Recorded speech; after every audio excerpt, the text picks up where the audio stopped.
নমস্কাৰ। মোৰ ওচৰত বহুত পেচেণ্ট আহে যোনে গলৰ গুটি লৈ পিনে আহে। মানে কেতিয়াবা এক চাইডে ওলায়, কেতিয়াবা দুই চাইডে সৰু সৰু গুটি ওলায়, মানে বিভিন্ন এজৰ। বহুতে গলৰ গুটি লৈ আহে মোৰ ওচৰত ভাবি আহে যে মোৰ কেঞ্চাৰ হৈ গ'ল নেকি, বা কোনোবাই কয় যে গলৰ গুটি হ'লে বোলে কেঞ্চাৰ হয়। তাৰপিছত মেক্সিমাম ক্ষেত্ৰত মই যেতিয়া টেষ্ট কৰোঁ বা চাওঁ, দেখোঁ যে 90-95% ক্ষেত্ৰতে কেঞ্চাৰ নোলায়। একচুৱেলি মই কি ক'ব বিচাৰিছোঁ, গলৰ গুটি ওলালেই যে কেঞ্চাৰ হ'ব এনেকুৱা কথা নহয়। কিন্তু গলৰ গুটি যদি হঠাতে দেখিছে যে 1 মাহ 2 মাহৰ পৰা হঠাতে আগৰ পৰা থাকি অহা গুটি এটা হঠাতে বাঢ়া ষ্টাৰ্ট কৰি দিছে, চাইজটো হঠাতে বাঢ়া ষ্টাৰ্ট কৰিছে, সেইবিলাকত হয়তো কেঞ্চাৰ হোৱাৰ সম্ভাৱনা আছে।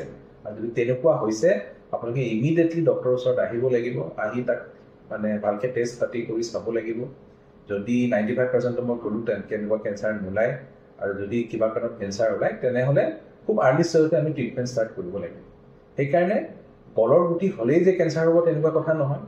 আৰু কেতিয়াবা কেঞ্চাৰ হ'ব পাৰে, সেইকাৰণে গলৰ গুটি যদি হয়, আৰু যদি গলৰ গুটি স্পেচিয়েলি আগৰ পৰা আছে, হঠাতে মানে চাইজটো বাঢ়া ষ্টাৰ্ট কৰি দিছে, সেইবিলাক আমি মানে গুৰুত্ব সহকাৰে লৈ পিনে ডক্টৰৰ ওচৰত যাব লাগে।